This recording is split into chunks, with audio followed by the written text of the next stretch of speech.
You know, it used to be that it was a kind of a capstone for American historians to attempt to write a sweeping synthetic kind of saga, Epic of America kind of book. Really common in the 19th century.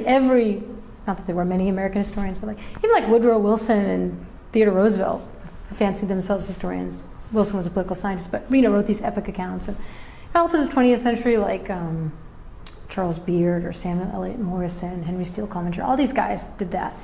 And then it became kind of an untenable proposition in the 1960s when American history exploded. Like women and people of color went to universities, got PhDs, did incredible research about people whose lives were not in any of those books.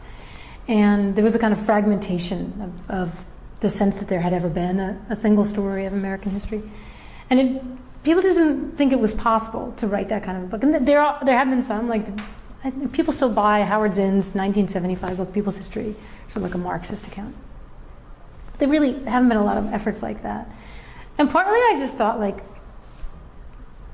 that's like a kind of a good challenge. Like, it would be fun to try. Like, it would just be, like, I've never done that before, and I should give that a shot. And also, you kind of see what happens when there isn't a generation of historians trying to do that, because what happens is you get these really, you have this sort of polarized past. So on the one hand, there are like high schools where people are teaching Zen, Marxist history. On the other hand, there are places that are teaching like Newt Gingrich's To Renew America. You know, Gingrich is a PhD in history, and he wrote a lot of history books, writes a lot, or kind of Glenn Beck kind of history.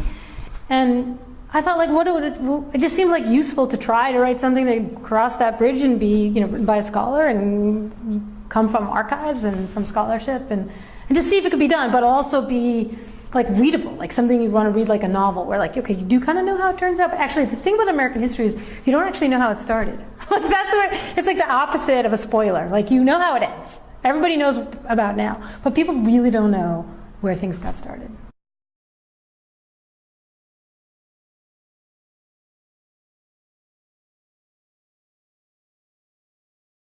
When Europeans tried to understand where government came from, they had various theories, but after the European discovery of America in 1492, a lot of political philosophers felt that what they had discovered in the Americas was almost like the actual state of nature, like a time before government. Now, they just completely misunderstood that these native peoples had government. They just had very different forms of government. But in the European imagination, especially in the imagination of political philosophers like John Locke, it's like, oh, well, these people live in a state of nature. And what happens is government comes when a people in a state of nature decide that they need a form of protection, and they erect a government. They agree, they consent to be governed. They agree to cede some of their own personal power. I'm just not going to kill you because you stolen my cow. We're going to have a government that decides what's just. And we agree, we consent to be governed. And for Locke, that whole notion of the consent, that action of erecting a civil society out of a state of nature, that's the idea on which the United States was founded, right? Like we hold these truths to be self-evident that all men are good. That the Declaration of Independence is founded on that idea. That if you consent to be governed, then when the government's no longer serving your interests, you can dismantle it and erect a different government. That's the whole argument of American independence. So I just think it's like a really useful thing to think about now, that the role that the European fantasy of the Americas played in establishing a set of ideas that we now hold to be self-evident. They're not self-evident. You actually have to think about them. And that's one of the big arguments of the book, right? Like the history is a form of inquiry, and it's not just like a received wisdom. Like you don't just like sit there in your classroom and write down a bunch of numbers and dates. You actually have to investigate the past, and you have to think about it. And it's not always comforting, it's not always easy, it's actually very hard. Like we have these huge battles in our public culture now about like the Confederate monuments, or just like what to call, this street, or what, whether Columbus Circle here in New York can still be Columbus Circle. And you don't just get to pronounce one way or the other what you think about that. You actually have to do some investigation, you have to look at the evidence, you have to think about it. I'm a professor, like I want people to think about the past, and I want them to really be curious about it. And so, one of the reasons I wrote the book was to try to inspire that curiosity in people.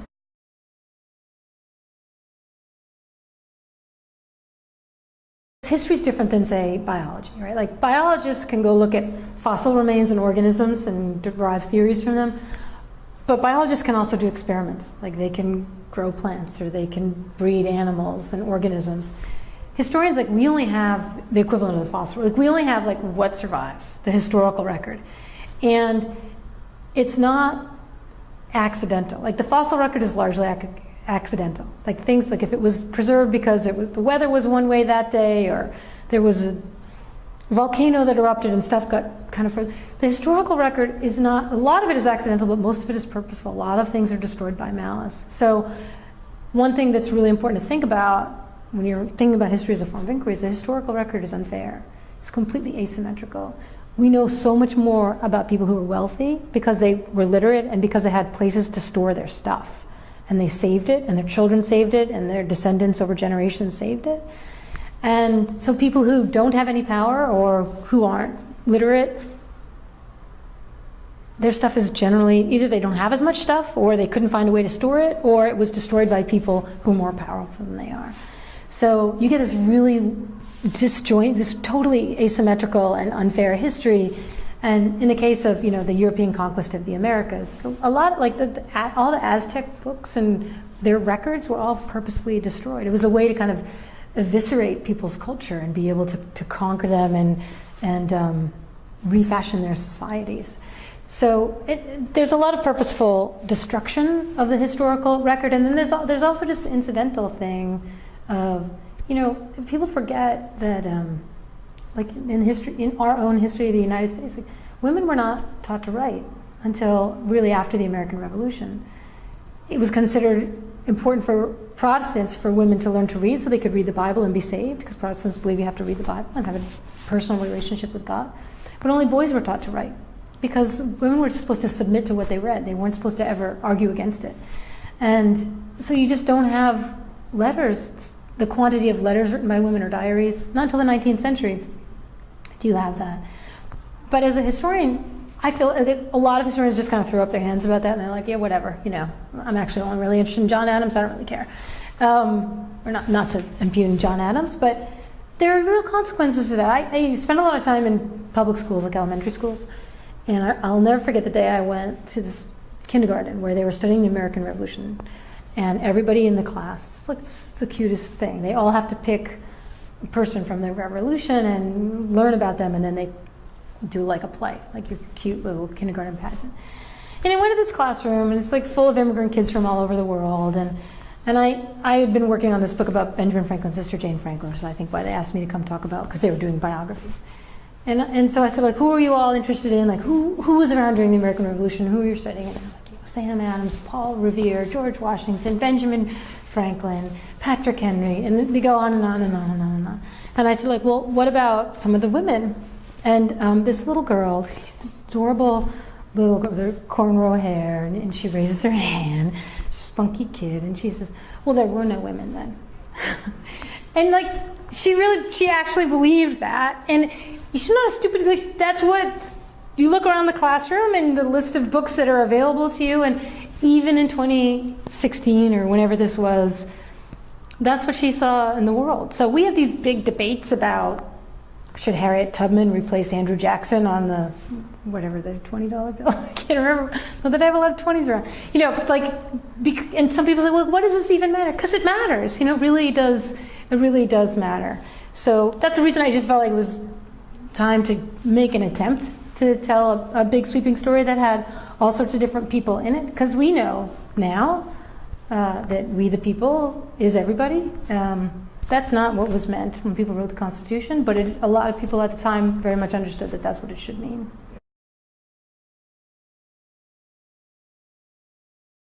Yeah, that's a really interesting question, because there was a time, like in the 90s, where there were these sort of, one of the culture wars was the history wars, and people were like, oh, these academics are writing this revisionist history, and they're saying people like Harriet Tubman were important, and no, the revision was before. You know what I mean? The revision was taking them out. Because people remembered them, but they were kind of, you know, removed from the historical record as it survives in kind of textbook writing. And so I think people get worried that somehow it's imposing, that you've distorted the record because you're emphasizing these people. And this isn't I haven't written a social history. It's actually not a book that's full of the lives of ordinary people that you've never heard of before, or in that sense. Or if you haven't heard of them, it's not because they weren't important. Like, so Mary Elise was the leading speaker of the populist movement in the 19th century. She wrote the suffrage platform for the People's Party. She's just an incredible orator. She was extremely well known. She was urged to run for Senate and for the Congress, and she was then a kind of famous journalist. She was these kind of best-selling crazy screeds. Like, she became an embarrassment for progressives in the early 20th century when populism, which is like left-wing populism in the 19th century, was kind of co-opted by progressives. They kind of wanted to scrub out of their own genealogy. A lot of the populists were pretty anti-Semitic, and a lot of the progressives were generally not. And they just were like, let's just pretend that there weren't these people like Sarah Emery and Mary Elise, because they're kind of terrifying when you look at them today. But that doesn't, we can't just sort of decide not to pay attention to people because their ideas are unsavory. Like, it is our obligation to find out what actually happened, and who spoke words that mattered at the time. So that's really my criteria. A lot of the book, there's a lot of, I quote people a lot. Like, you probably notice this, like, you can really hear people saying their piece about what they thought the American experiment was all about and arguing over it. And it can't just be like Abraham Lincoln and Stephen Douglas in the Lincoln-Douglas debates in 1858, because the most important orator in that year was Frederick Douglass, the escaped slave and famed abolitionist. He has to be in that conversation. Because he was at the time, not because I think it would be helpful to school children today that he is at the time. It's not some restorative, redemptive history.